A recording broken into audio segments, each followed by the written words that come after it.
Hello and welcome to our program, Once Upon a Time. Here we are at the studios of Pocatello Community Media, and we have some great stories for you. I'm Catherine Poulter, and I'm the children's librarian for the elementary age kids, and I'm Becca Hyde, and I'm an early childhood librarian. So between the two of us, we covered just about all the kids, but even if you're not a child, you're welcome to watch, and we have some really good stories for you. Today, I found one that I've been looking for a long time. It's called Great Joy, and it's by Kate DiCamillo, and it has beautiful illustrations by Bagram Ibatulin, or whatever. Wow. Here we go. Look, it's even gold. Great Joy.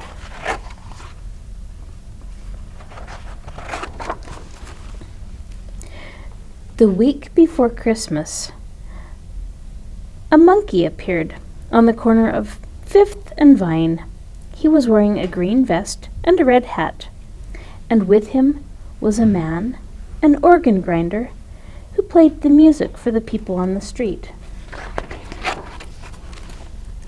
In the daytime, when the sun shone, the sequins on the monkey's vest glittered and flashed, and from the window of her apartment, Frances could see the tin cup he held out to the people who walked by. Sometimes, if it was very quiet for just a minute, she could hear the music. It came across the crowded sidewalk and up through the windows, and even though the organ grinder and the monkey were just across the street, the song sounded sad and far away, like the music from a dream. "Where do they go at night?" Frances asked. "Who?" said her mother. "That man and his monkey." "Oh, Frances," said her mother, "don't ask me questions that I can't answer. I'm sure they go somewhere. Everyone goes somewhere." "But where?" said Frances. "I have no idea," said her mother. "Turn around." Frances turned. Her mother pinned the bottom of her robe. "There," said her mother. "Now all I have to do is hem it, and you'll be ready. Have you memorized your line?" "Yes," said Frances. "Are you excited about the pageant?" "Yes," said Frances, and she turned away from her mother and looked out the window at the monkey. That night, Frances made herself stay awake. She hummed songs and her multiplication tables she said in her head. She named the capitals of each state: St. Paul, Tallahassee, Harrisburg, one after the other. Every time she felt as if she might fall asleep, she shook her head and pinched her arm and opened her eyes wide. Finally, at midnight, Frances got out of bed and crept down the hallway to the living room. She looked down into the street. She saw the organ grinder, but where was the monkey? Her heart thumped, and then she saw him, tucked inside the man's overcoat, his small red hat still on his head. "Look at me," Frances whispered. "Look up here." It was the organ grinder who looked up. He took his cap from his head and raised it to her.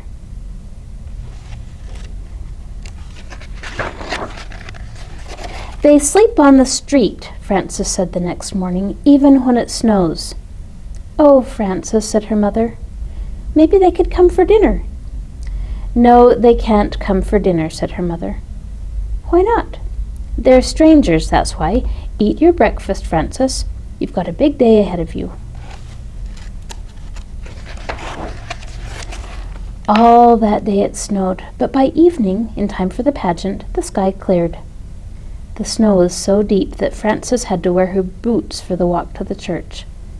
The organ grinder and the monkey were still on their corner. Frances ran up and put a nickel in the monkey's cup. "I'm going to be in the Christmas play tonight," she said. "I get to wear wings, and I have one line to say. Do you want to hear it?" "Frances," her mother said, "we're going to be late. Let's go." "You can come," Frances said, turning back. "The play is at the church. It's just down the street. You can both come." The organ grinder smiled at her, but his eyes looked sad. At the church, everyone else was already in costume. "Hurry," the choir director said as he helped Frances put on her wings. The shepherds walked out first, and then the choir director pointed to Frances. "Now," he whispered. Frances stood very still. She opened her mouth, but the words would not come. "Say it," whispered one of the shepherds. "Say it," hissed an angel who did not have any lines of her own. The camel, which was really 2 people, swayed nervously back and forth, but Frances could not speak. All she could think about was how cold it was outside and how sad the organ grinder's eyes were, even when he smiled. The world was quiet. Everyone waited. Then, at the back of the sanctuary, a door opened. Frances smiled. "Behold," she shouted, "I bring you good tidings of great joy." And because the words felt so right, Frances said them again. "Great joy." And look, there's the organ grinder and his monkey right in the middle of everything. The end. Thank you. And I am going to read Santa's Book of Names by David McPhail. Edward was good at numbers. He could count all the way to 50. He could recite the alphabet and knew the names of most of the dinosaurs. But when he opened a book and tried to read it, he just couldn't. Edward's teacher was concerned. She sent a note to Edward's mother and father, urging that he be tested to find out what was the problem. "No tests," Edward's mother wrote back. "Patience." At bedtime, on Christmas Eve, Edward's father read aloud Edward's favorite Christmas story.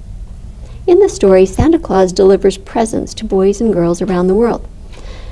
"How does Santa remember the names of all the boys and girls he gives presents to?" Edward asked when his father had finished.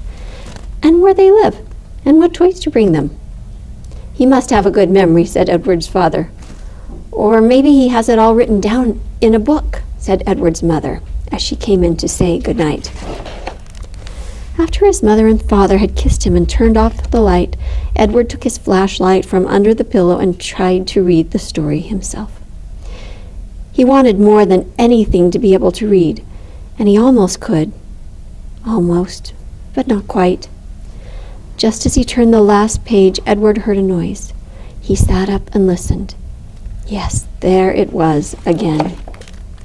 Edward slid out of bed and tiptoed downstairs. When he peeked into the living room, he saw that his stocking was filled and that there were presents under the tree.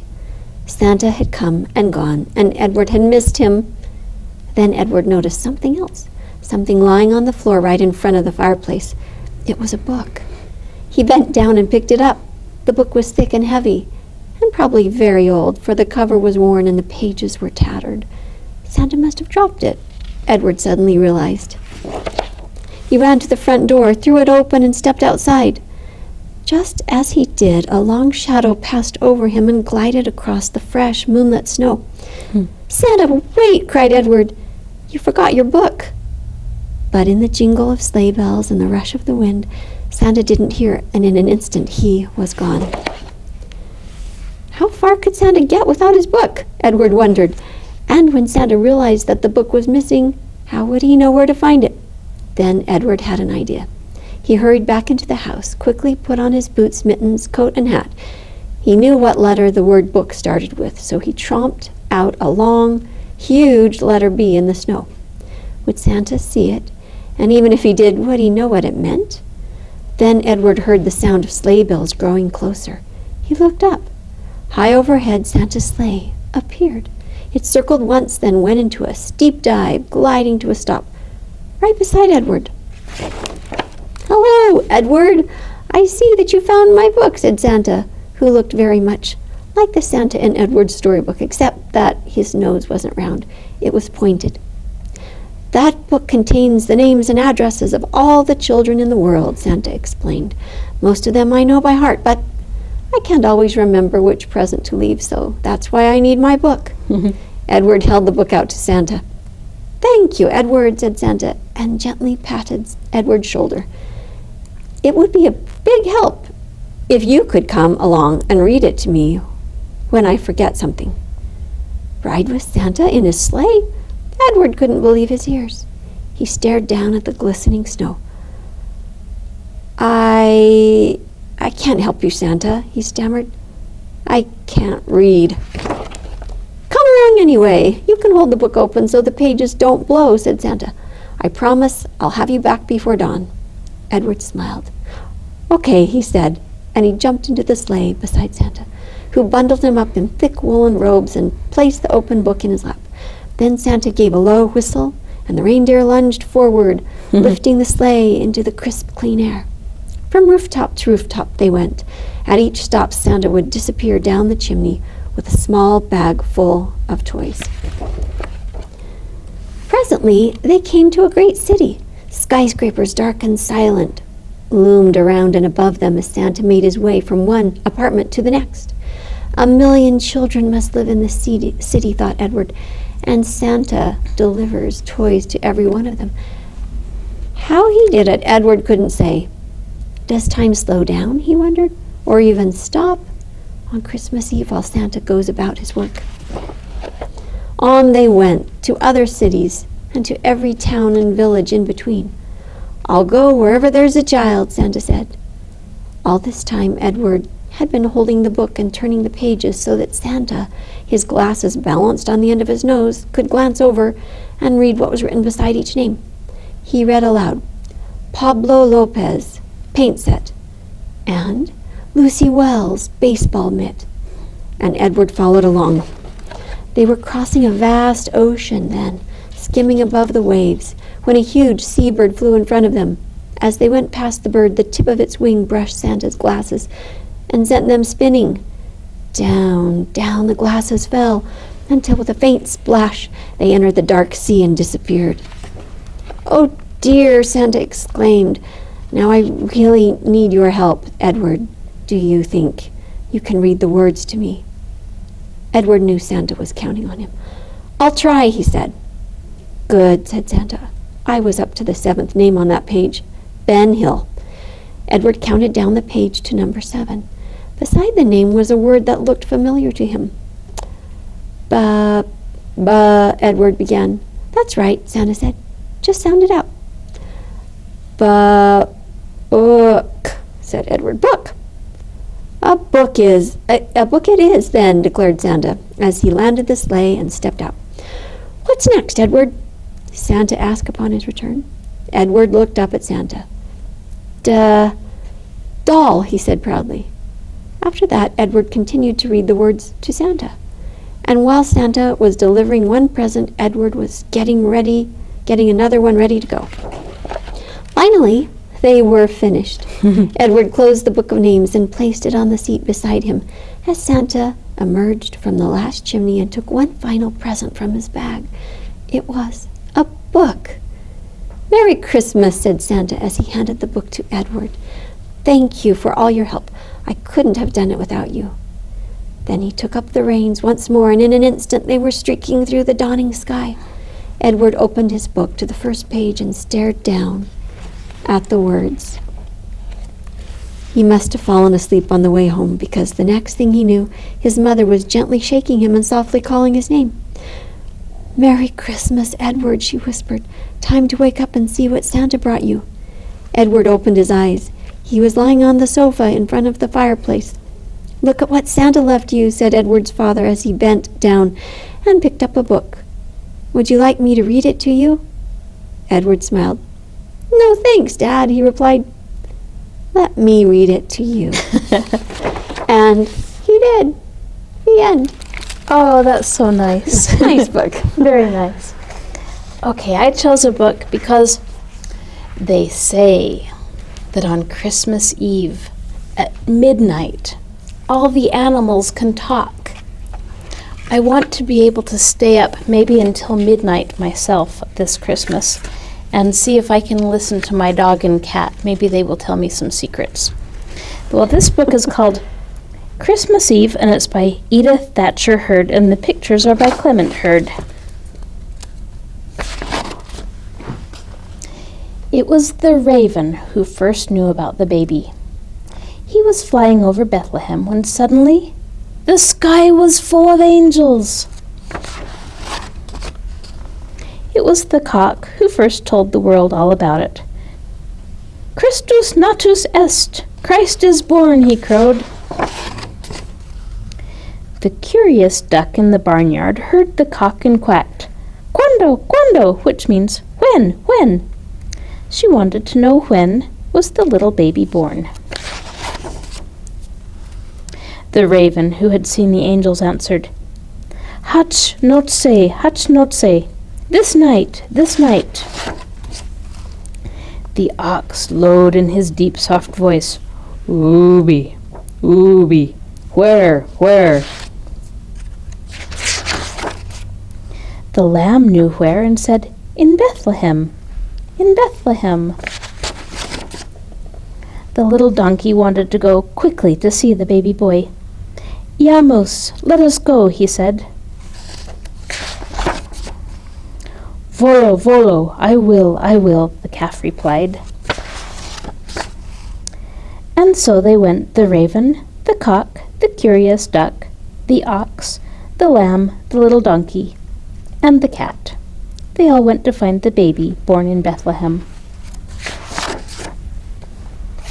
As they went, a little bird flew with them. It was the wren. A beautiful deer joined them. His antlers were like a great fir tree. They walked in the cold night until the little donkey and the calf were tired, so they found a stable where they could go in and rest. They found the stable because a bright star shone down on it. The animals went in one by one, but the deer, whose antlers were too big, waited in the winter night. Inside, the animals found the little baby boy. He was sleeping in a manger. The animals gathered around him in the straw. It was so cold in the stable that the ox breathed his warm breath on him. The wren brought soft moss and gave her feathers to make a cover for him.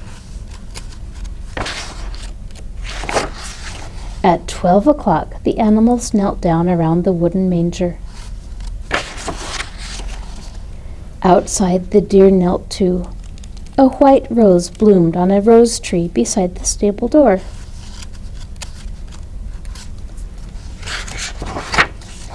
Because it was this special night, the animals could talk as people talk, and they said, "Welcome, little baby boy."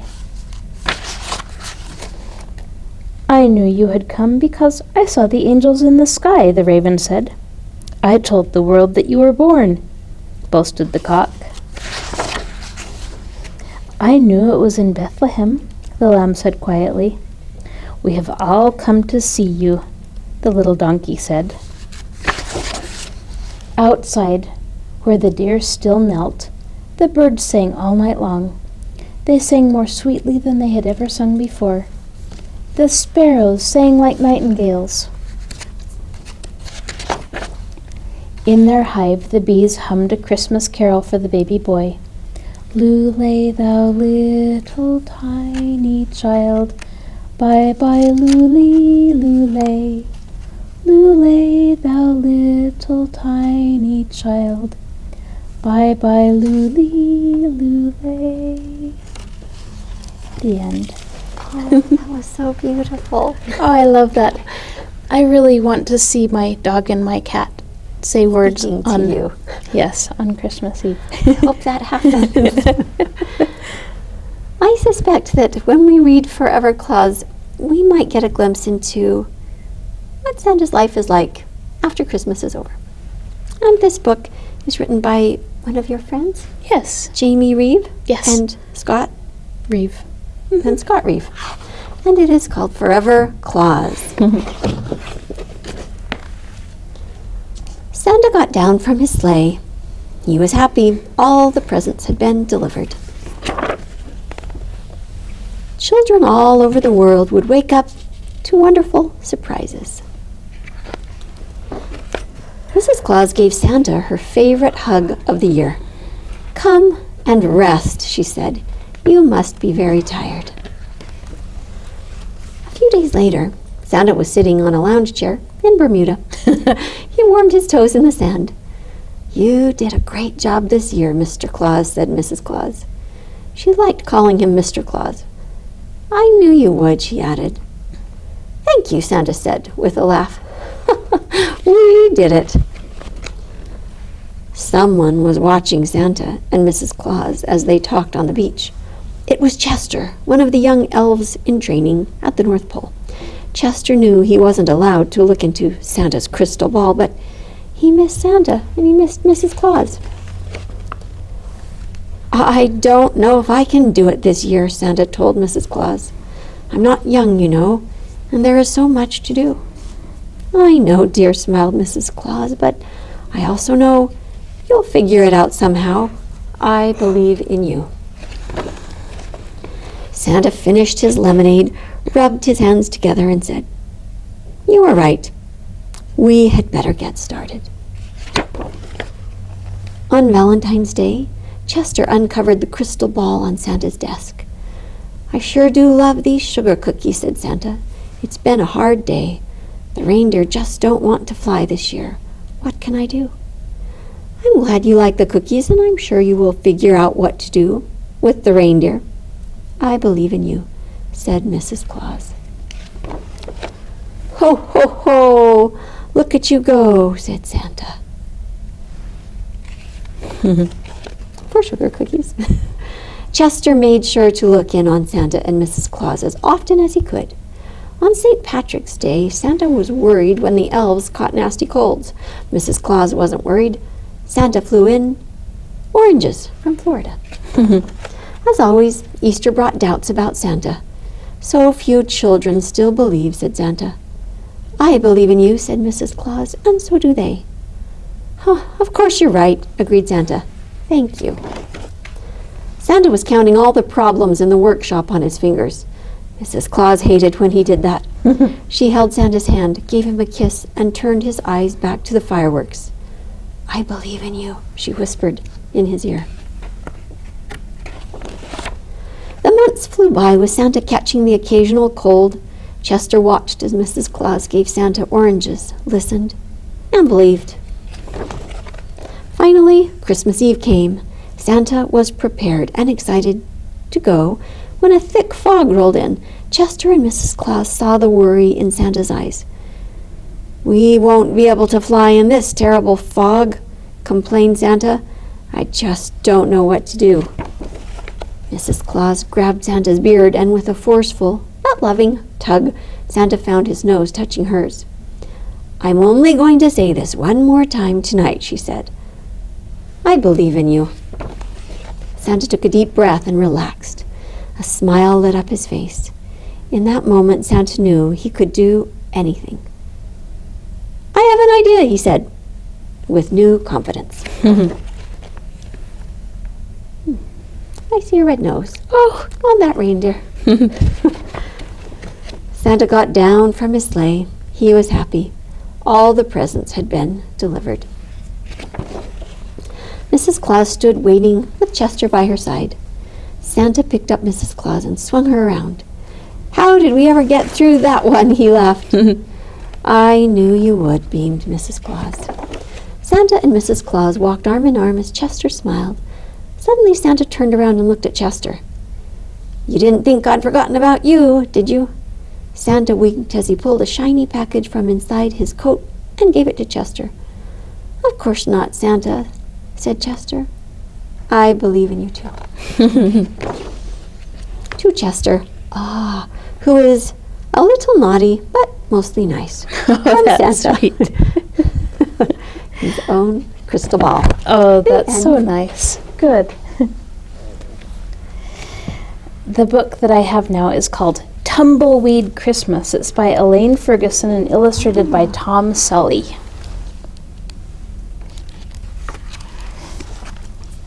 Here we go. Tumbleweed Christmas. Wow, that looks like the desert. Scotty peered out of his car window at the sagebrush, rocks, and sand.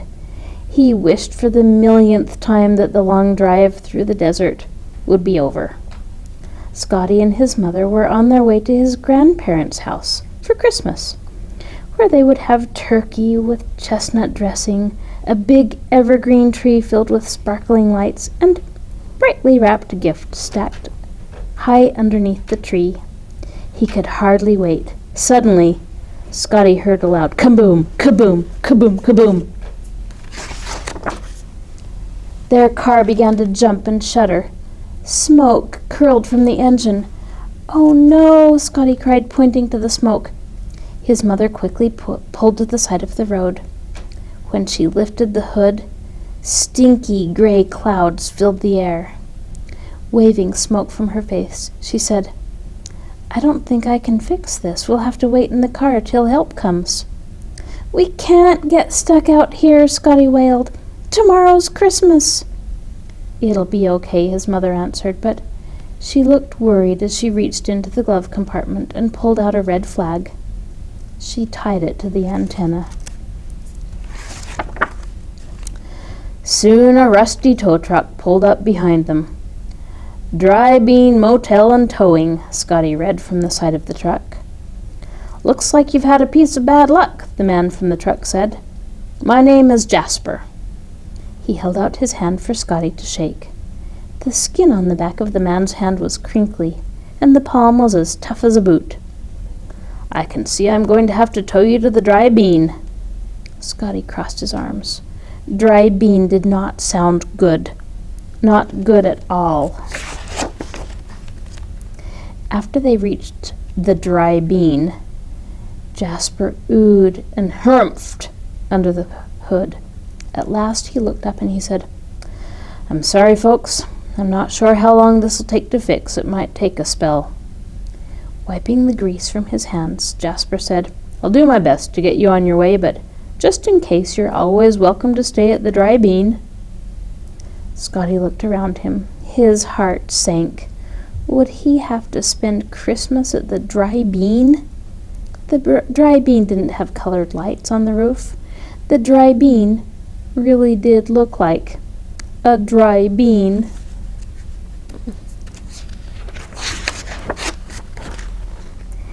"Do you have a Christmas tree here?" Scotty asked. "You can't have Christmas without a Christmas tree." "Nope," Jasper replied. "I'm sorry, son. This far out it's just me and the coyotes."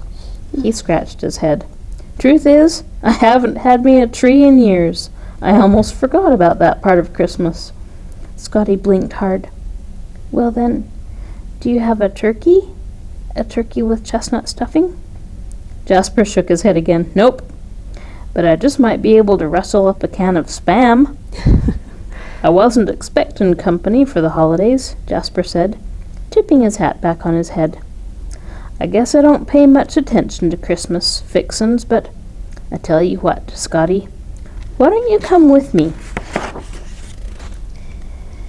They followed him inside, past some bright red oil cans stacked in one corner next to 3 rusty hubcaps and a faded green couch. Jasper pulled a worn box from a shelf and blew a puff of dust from it. He thrust it into Scotty's hands. "What's that?" Scotty asked. "That's a carton of old Christmas frills. You pick out anything you want. Might cheer you up. I'll be right out there working if you need me." Then to Scotty's mother, Jasper added, "The phone's in the garage if you want to call your folks." A little bell jingled on the door as it shut behind them. Scotty was alone. He sat on the faded green couch, his arms squeezed hard across his chest. That Jasper didn't know anything about Christmas. The box Jasper had given him stood on the floor beside Scotty. He gave the box a little kick. Everything inside it fell out onto the floor. Old, broken Christmas tree ornaments and faded, dusty Christmas cards. Scotty picked up one of the cards. The writing inside was as fine as a spider's web. "Bless your heart, Jasper," it said. "I'd still be stuck in that mud if it weren't for your kindness. Have a very Merry Christmas." Scotty slid down onto the couch and looked at another card. On the front was a picture of Santa Claus riding a motorcycle. "Merry Christmas, Jasper," the card said. "I'll never forget the way you helped me, man." The card was signed, "Your pal, Spike." Scotty felt his eyebrows crunch together as he opened a third card, and then a fourth, and then a fifth. Cards full of thank yous piled up around him like Christmas snow. It seemed that Jasper had helped a lot of people. After he finished the last card, Scotty looked out the window. A large tumbleweed bounced past and got stuck in a worn wooden fence. And then Scotty got an idea. He worked while his mother talked to Jasper. He worked while Jasper clinked and clanked beneath their car. He worked until the red sun had almost set. Behind him, the little bell jingled as his mother and Jasper came into the room. "Let's go, the card's all fixed," his mother said. Then she stopped in surprise. "Oh, Scotty," she breathed. "Look what you've made." "Well, I'll be," Jasper added. "Well, I'll just be." The setting sun shone through the window on Scotty's tumbleweed tree. He'd wound a tiny string of lights from the bottom all the way to the very top. He placed a ball with missing pearls on one side of the tree, and a blue ball with broken sequins on the other. He'd put a green ball with stained ribbons on the bottom and a scratched-up silver ball at the top. He'd draped crinkled icicles into its lacy branches. Finally, Scotty had balanced a star with a broken tip on the very top of the tree. "Merry Christmas, Jasper," Scotty cried now.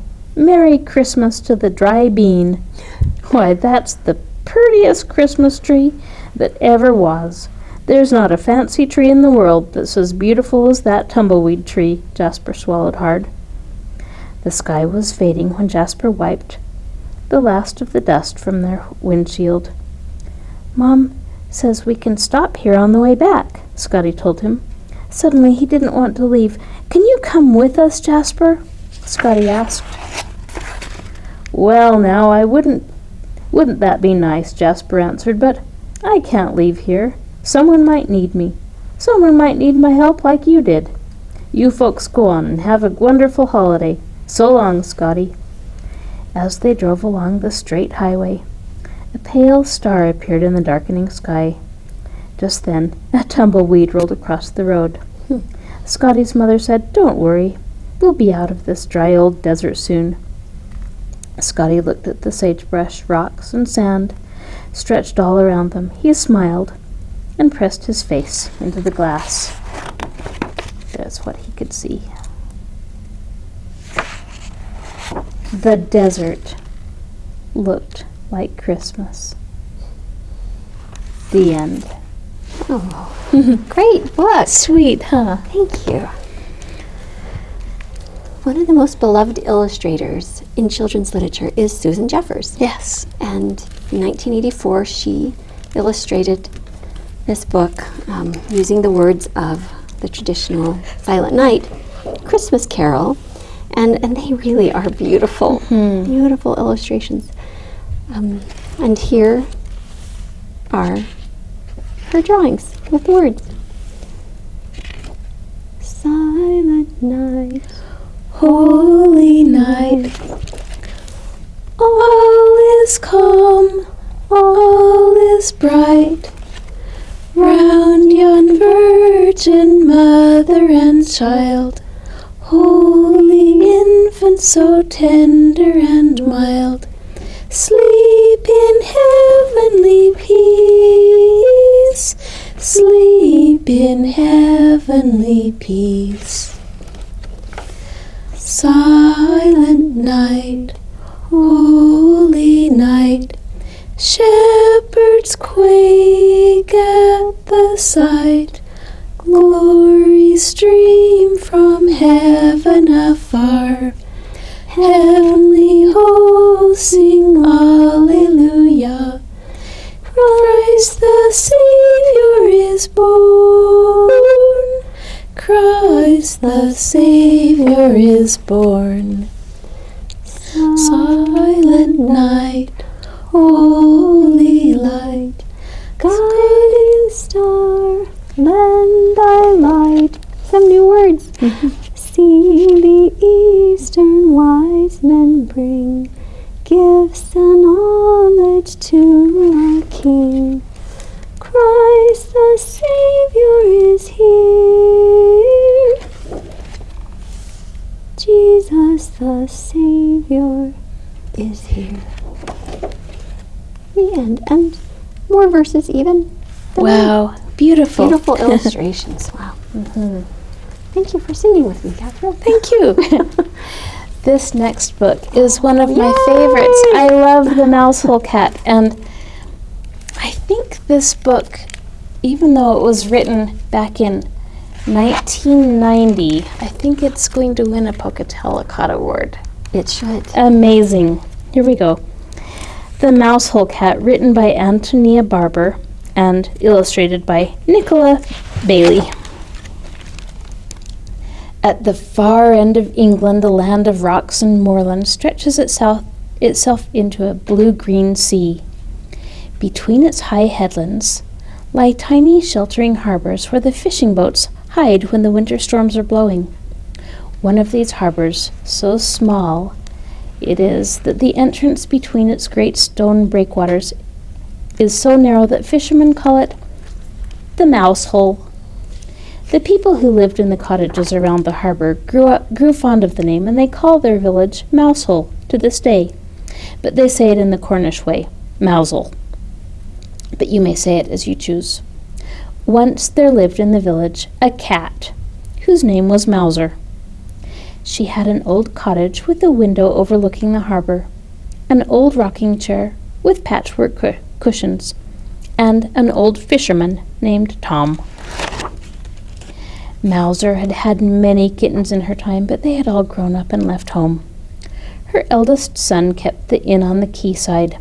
It was noisy and smoky, and his man had once spilled beer on Mouser's head as he was drying a pint.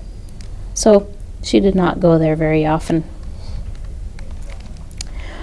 One of her daughters kept the shop on the corner.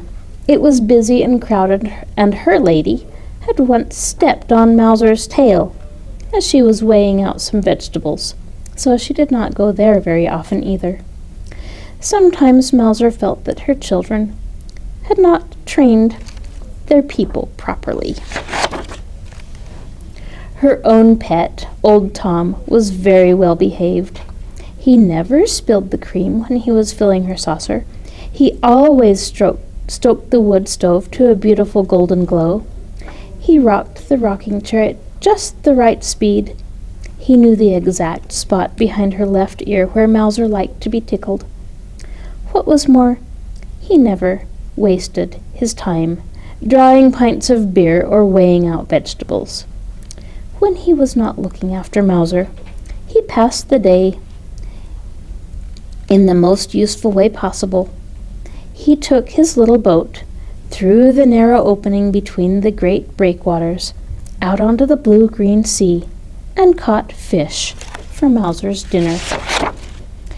Mouser was very partial to a plate of fresh fish. In fact, she never ate anything else, but she liked a little variety, so on Mondays they made morgie broth, Mouser's favorite fish stew. On Tuesdays they baked hake and topped it with golden mashed potatoes. On Wednesdays they cooked kedgeree with delicious smoked ling. On Thursdays they grilled fair maids, a mouth-watering meal. On Fridays they fried lounces with a knob of butter and a squeeze of lemon. On Saturdays they soused scod with vinegar and onions. And on Sundays they made stargazy pie with prime pilchards in pastry. All in all, Mouser's days passed very pleasingly. Then one year came a terrible winter. At the far end of England, the blue-green sea turned grey and black. The great storm cat is stirring, thought Mouser as she watched at her window. The wind whined like a wild thing about the high headlands. It came hunting the fishing boats in their hidden harbors. When the great storm cat is howling, thought Mouser, it is best to stay snug indoors by a friendly fire. The sea drew itself up into giant waves and flung itself against the great breakwaters. All along the coast of Cornwall, the stone walls stood the shock. Then the sea sucked up its strength again and roared right over them, sinking the sailing boats in their home havens. But it could not get into the mouse hole. Mouser watched the great storm cat as he clawed his giant cat's paw through the gap in the harbor wall, but it was too small. He snarled and leapt up at the great breakwater under the lowering sky, but it was too high. The fishing boats sat safe as mice in their own mouse hole.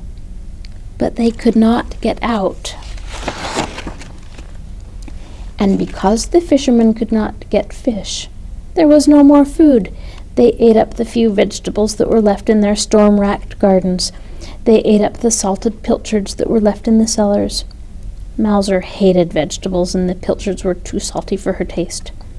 Soon there was nothing left. The cats and their people grew very hungry. Mouser sat by her window, staring out at the storm, and thought lovingly of morgie broth and stargazy pie. Every day the fishermen gathered on the quayside, and sometimes they would try to take a boat out through the mouse hole, but always the great storm cat lay in wait for them, and they were lucky to escape with their lives. Then at last one evening, as old Tom sat with Mouser on his knee, she felt him give a deep sigh. "Mouser, my handsome," he said, for he was a courteous and well-spoken man. "Mouser, my handsome, it will soon be Christmas, and no man can stand by at Christmas and see the children starve. Someone must go fishing, come what may, and I think it must be me. It cannot be the young men, for they have wives and children. It cannot be and mothers to weep for them if they do not return. But my wife and parents are dead long since, and my children are grown and gone." Mouser purred to tell him that she understood, for it was the same with her. "I shall go out tomorrow, Mouser, my handsome," said the old man, "and I shall not come back without a catch." Mouser purred even louder to tell him that she would go with him, for he was only a man, she thought, and men were like mice in the paws of the great storm cat. Besides, she knew that if he did not come back, she would not much care to live in her cottage without him. There would be no one to pour the cream or stoke the wood stove or rock the rocking chair. There would be no one in the world who knew just where she liked to be tickled behind her left ear. "Tomorrow night, Mouser, my handsome," he said, "we shall eat morgie broth, baked hake, ling and lounces, fair maid, soused scod, and stargazy pie." Then Mouser purred, as if she would burst to tell him that she loved him more than any of these things. The next morning they set out very early, before the others were awake. Before they went, Tom stoked up the old wood stove and damped it down, so that it would burn steadily until they returned. Then he hung a lamp in the window, so that it would shine out across the harbor and light their way. As they reached the quayside, Mouser looked back through the wind and the rain, and thought how warm and welcoming the window looked. Soon their little boat was crossing the harbor toward the Mousehole Gap, and the voice of the great storm cat rose all around them like a giant caterwauling. As she listened to his wailing, Mouser felt a sudden strange sadness for him. How lonely he must be, she thought, endlessly hunting the men-mice in the deeps of darkness and never returning to the rosy glow of a red-hot fire. And her kind heart was moved to comfort him. Many a tomcat had Mouser tamed in her time with the sweetness of her singing. Now she lifted her head and sang like a siren, joining her call with the cry of the great storm cat. And so it was that he was taken off guard as the little boat made its bid for freedom. Soothed by the sweetness of Mouser's serenade, the great storm cat paused in his prowling and pulled back his giant cat's paw for a mere moment. Swiftly, the the little boat passed through the mouse hole and out into the open sea. Then the great storm cat played with them as a cat plays with a mouse. He would let them loose for a little while as they fought their way toward the fishing grounds. Then down would come his giant cat's paw in a flurry of foam and water. But he did not yet strike to sink them, for that would have spoiled his sport.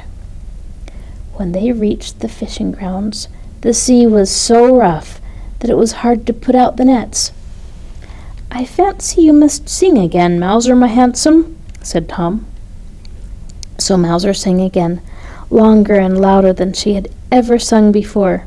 Indeed, old Tom was forced to block up his ears so that her siren song should not distract him from the business of fishing. And again the great storm cat paused in his play and sang with her until the nets were safely out. There's the great storm cat. All day they fished in a seething sea. The waves were so high and the clouds so low that they soon lost sight of the shore. And all the time the great storm cat played with the little boat, striking it and then loosing it, but never quite sinking it. And whenever his claws grew too sharp, Mowser would sing to him to soften the edge of his anger. As evening came down, they hauled the nets into the belly of the boat, and in tumbled Ling and Lounces, Scod, Hake, and Fairmaids, enough fish for a whole cauldron of morgy broth, enough pilchards for 100 stargazy pies. "Mowser, my handsome, we are all saved," said old Tom, "if we can but bring this haul home to the harbor." But Mowser knew that the great storm cat would strike when he saw them run for the shelter of the mouse hole. She knew that the game serves only to sharpen the appetite for the feast to follow. "It is his meal or mine," thought Mowser, as she looked at the floundering fish in the belly of the boat. Blue, green, and silver they glistened in the grayness. It made her mouth water to look at them. As she thought of the morgy broth murmuring on top of the wood stove, the stargazy pie growing golden in the oven, Mowser began to purr, and her purring rose like a hymn to home above the noise of the great storm cat's howling. Such music had not reached the ears of the great storm cat since the dawn of time. For when do cats purr out in the wind and the darkness? Puzzled, he paused in his howling, bending his ear to catch the strange sound. It seemed to him that he had once heard such a song, long before, when he was no more than a storm kitten. The great storm cat grew quiet. Gone was his hunger for hunting, for making his meal of the mice men. Only the pleasure of the purring remained. Then the great storm cat began to purr with Mowser, and as the soft sound grew, the winds waned and the waves weakened. Night fell and the little boat sailed back across a slackening sea. As they came near home, a strange sight met their eyes. The whole village of Mousehole was shining with light and lanterns, gleaming along both arms of the harbor. For when the people of Mousehole had awakened to find Old Tom's boat missing, and the light left in his window, they knew he had gone out to find fish for them, or to perish in the deep water. All day they had watched and waited, staring into the cloud-racked sea, but they could see no sign of him. And when night fell, the women went home and set candles in all their windows, and every man lit his lantern and went down to the harbor walls. As they waited and watched, they saw that the wind was dying and that the sea was growing calm. The dark clouds lifted, and a thin moon shone out between them. And in the light of the thin moon, they saw a small boat coming, and behind it came the smallest, tamest storm kitten of a wind. As Old Tom and Mowser came through the mousehole gap, a sudden breeze caught them, a tiny, playful cat's paw, like a gesture of farewell. There was a great deal of cooking. In Mousehole that night, the people made a whole cauldron of morgy broth. They baked hake, cooked kedgeree, grilled fairmaids, fried lounces, soused scod. They baked 100 stargazy pies. Then people and cats, they feasted together until the hunger was no more than a memory. And every year since that day at the inn on the quayside, the people of Mousehole hold a fish feast on the night before Christmas Eve, and raise their glasses to the memory of old Tom. And every year in the yard at the back of the inn, the cats of Mousehole gather and raise a great howling to the memory of old Mouser. And every year, folk come from all over Cornwall at Christmas time to see Mousehole light up with 1,000 lights, shining their message of hope and a safe haven to all those who pass in peril of the sea. The end. Oh, thank you. I like that. Stargazy pie. Have you ever had that? No, but I want it. Let's read another beautiful book this is by Charlotte Zoloto and Jan Nascimbene. He's from Italy. The Beautiful Christmas Tree. There once was a city street with a row of trees in front of the brownstone houses. It was a lovely street. Birds sang in the trees, people swept the stoops and sat there on hot summer nights, enjoying the stars. All the houses were lived in, except one. It had been empty for a long time. The street with its trees and birds began to attract some very fashionable people. These new people did not sit on their stoops. They were too elegant for that. None of them would buy the empty house. It was too run down. When Mr. Crockett moved in, it was plain that he was not fashionable. His neighbors saw him washing the dirty windows of the brownstone himself. A peculiar man, they said, watching him scrub and polish until the window shone and sparkled like a sheet of mountain air, fresh and clean. One fall day, they saw Mr. Crockett come out with a spading fork. He looked at the dirt in the little patch in front of his house. He dug his spading fork in and turned the ground. Then he let some of the dirt fall through his fingers. A fat worm squiggled its way back into the ground. He smiled. "It's good earth. Something will grow here," he said to himself. The neighbors watched him walk happily up the stairs to his house, and they shook their heads. At the end of the street, there was a flower shop. Coming home from work each night, Mr. Crockett stopped to look in the window at the plants. The night before Christmas, he stopped as usual to look in. There were lots of bright red poinsettias and many pots of little bushy pines. But off in a dark corner of the shop, he saw one wooden pot with a wizened little tree in it. Its branches drooped and dry needles had fallen on the floor.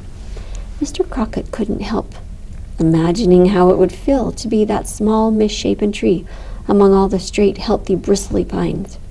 He opened the door to the shop and walked in. The florist came from the back of the shop. "Good evening," he said. "What can I do for you?" Mr. Crockett was staring at the little tree.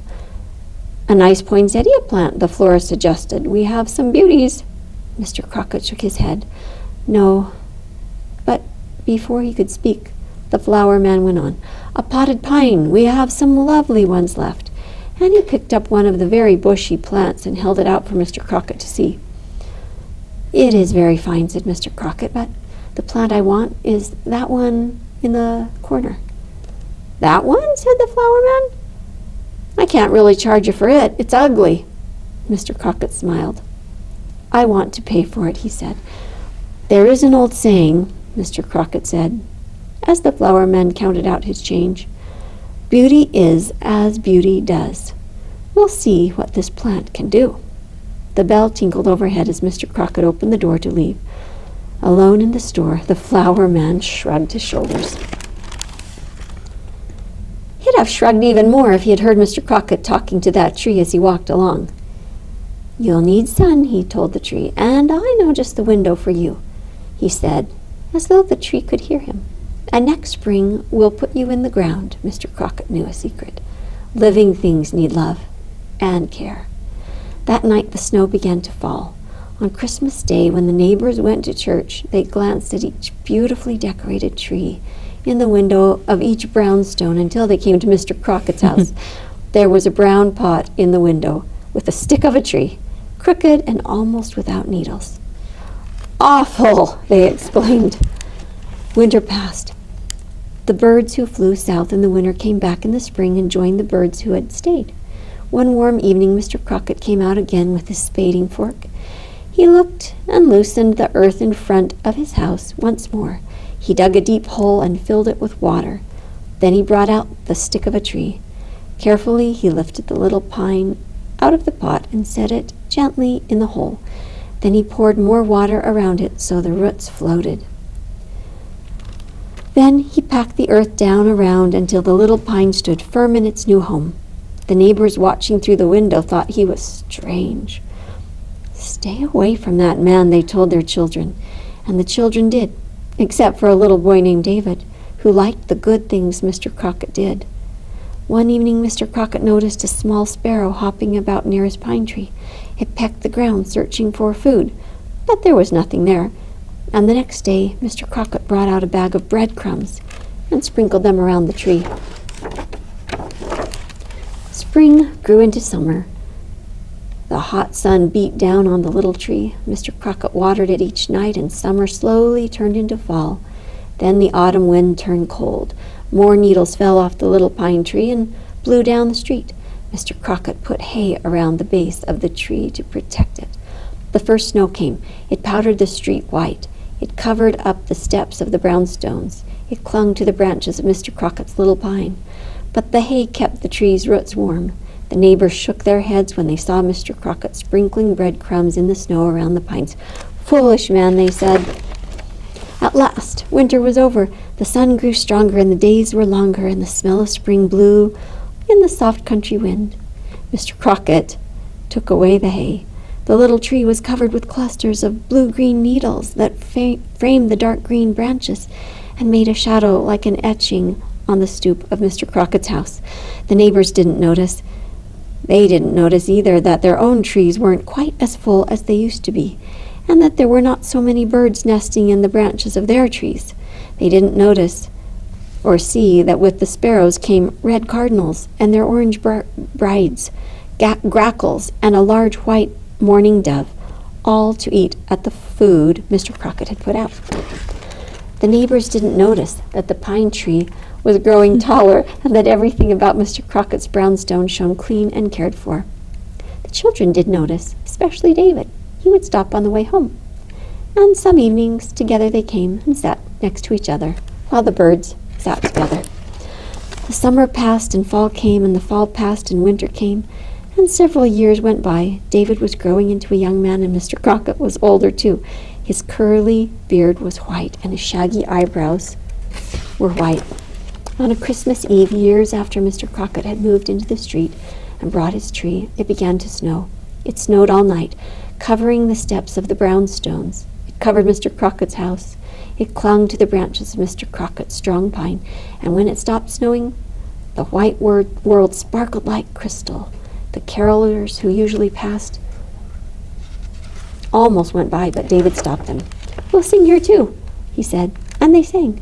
Their voices beginning so suddenly startled the birds eating under the pine with a fluttering of wings, and they flew into the tree. At the very top, the white dovelet and the other birds with their colored feathers settled into the branches like living ornaments. The carolers' voices, low and sweet, made the birds themselves begin to sing. The carolers watched spellbound, looking at the snow-tipped tree, bright with birds, and Mr. Crockett, behind a shining window upstairs, smiled at David and listened to the singing carolers and birds together. It was what Christmas was meant to be. The end. Very nice. And that is the end of our show. Goodbye.